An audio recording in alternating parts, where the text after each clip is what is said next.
क्या आप जानते हैं भगवान जगन्नाथ का असली रूप यह लकड़ी की मूरत नहीं बल्कि एक चमकता हुआ नीला पत्थर था जिसे नीलमाधव कहा जाता था। आखिर वो दिव्य पत्थर गायब कहाँ हो गया और भगवान अधूरी मूरत में क्यों बदल गए? यह कहानी मालवा के राजा इंद्रद्युम्न से शुरू होती है। उन्हें पता चला कि ओडिशा के घने जंगलों में भगवान विष्णु साक्षात नीलमाधव के रूप में पूजे जाते हैं।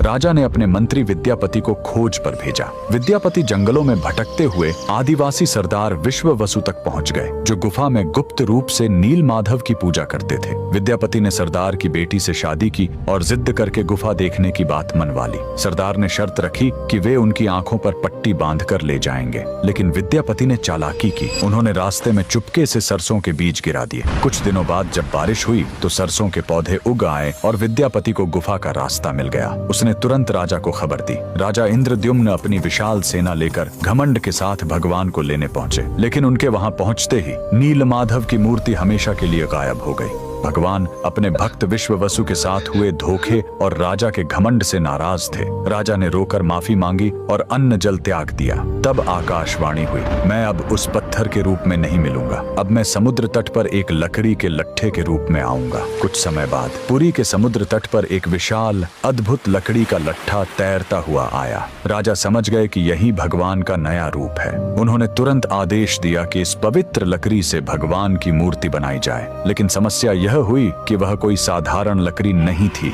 जैसे ही राज्य के बड़े बड़े कारीगर उस पर छेनी हथौड़ा चलाते, उनके औजार ही टूटकर बिखर जाते। उस दिव्य लकड़ी पर खरोंच तक नहीं आ रही थी। तब स्वयं भगवान विश्वकर्मा एक बूढ़े शिल्पकार के रूप में आए। उन्होंने कहा, मैं इससे मूर्ति बनाऊंगा, लेकिन मेरी एक शर्त है, 21 दिनों तक कमरा बंद रहेगा। अगर बीच में दरवाजा खुला तो मैं काम छोड़कर चला जाऊंगा। राजा मान गए। 15 दिनों तक अंदर से छेनी चलने की आवाज आती रही, लेकिन फिर सब एकदम शांत हो गया। रानी गुंडिचा को लगा कि बूढ़ा शिल्पकार शायद अंदर मर गया है। घबराहट में उन्होंने दरवाजा खोल दिया। अंदर देखा तो शिल्पकार गायब था और वहां भगवान जगन्नाथ, बलभद्र और सुभद्रा की अधूरी मूर्तियां थीं। राजा बहुत दुखी हुए, लेकिन तभी भगवान ने संकेत दिया कि वे इसी अधूरे रूप में रहकर भक्तों को दर्शन देना चाहते हैं। यही कारण है कि आज भी हम भगवान के उस अधूरे लेकिन सबसे प्यारे रूप की पूजा करते हैं। कमेंट्स में जय जगन्नाथ जरूर लिखें।